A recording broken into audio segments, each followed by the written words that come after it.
لہو بیٹے عربی کا لفظ ہے، ٹھیک ہے، یعنی جس کے لیے، جس شخص یا جس چیز کے لیے آپ نے لفظ مستعار لیا ہے، یعنی ادھار لفظ آپ لے رہے ہیں، وہ مستعار لہو کہلاتا ہے، اور یہ اپنے مجازی معنوں میں استعمال ہوتا ہے، یہ بھی آپ نے یاد رکھنا ہے، ٹھیک ہے. یعنی اگر آپ نے کسی کو شیر کہا ہے نا، تو اصل میں جانور نہیں ہوگا، وہ اس کی بہادری، یعنی اس کے مجازی طور پر ہم اس کا استعمال کریں گے. اور یہ بھی آپ نے یاد رکھنا ہے کہ مستعار لہو کو آپ نے خود پہچاننا ہے جملے میں، وہ لکھا نہیں ہوگا، آپ اس کی شناخت خود سے کریں گے، ٹھیک ہے، مثال میں اس کا ذکر نہیں ہوگا. اور دوسرا اس کا رکن ہے مستعار منہو. منہو بھی بیٹا عربی کا لفظ ہے، اس کا مطلب ہوتا ہے جس سے، ٹھیک ہے، جس کے لیے ادھار لیا گیا، جس سے ادھار لیا. یعنی شیر کا لفظ آپ نے لے لیا نا اٹھا کے، تو وہ مستعار منہو ہو جائے گا، یعنی جس چیز سے آپ نے وہ لفظ ادھار لیا وہ مستعار منہو کہلائے گا. پھر اس کی تیسری خصوصیت جو بیٹا رکن ہے وہ ہے وجہ جامع.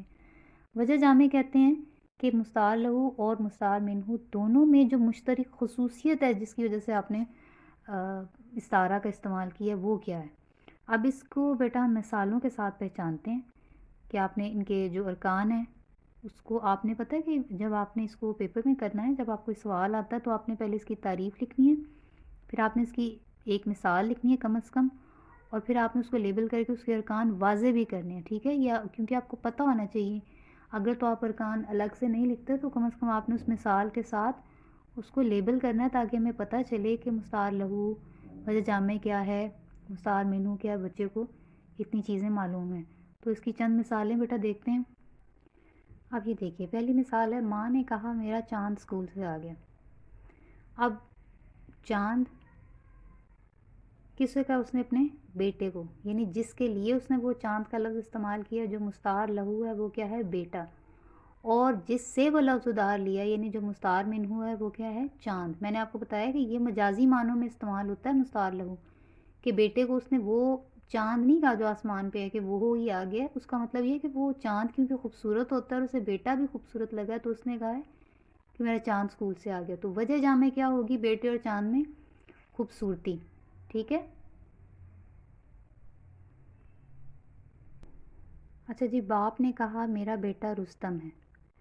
اب عموماً جو استعارے ہوتے ہیں اس میں مستعار لہو کا ذکر نہیں ہوتا، میں نے آپ کو پہلے بھی بتایا تھا، البتہ اس میں موجود ہے، کسی کسی جملے میں ہو بھی جاتا ہے، جیسے یہاں پر موجود ہے کہ باپ نے اپنے بیٹے کو رستم کہہ دیا کہ یہ ہے ہی رستم.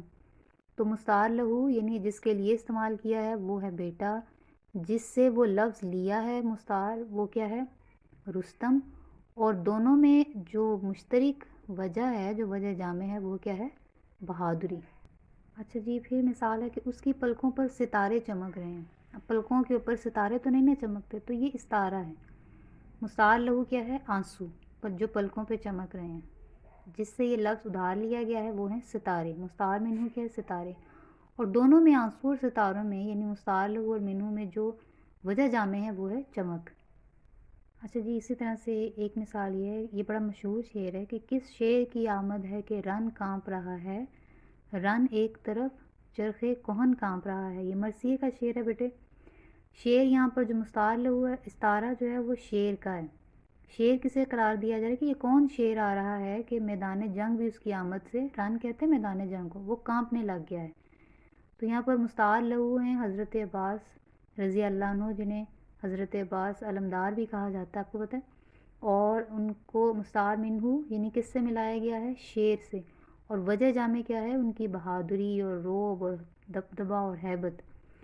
اچھا بیٹے، یہ آپ کا آج کا سبق مکمل ہو گیا، امید آپ کو سمجھ آ گئی ہوگی. اب آپ گھر کا کام نوٹ کیجئے.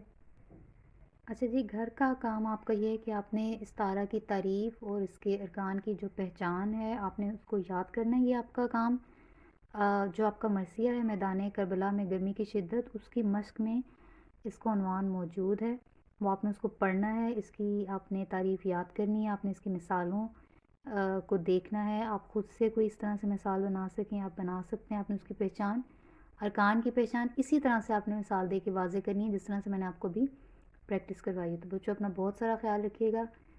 فی امان اللہ. اللہ حافظ.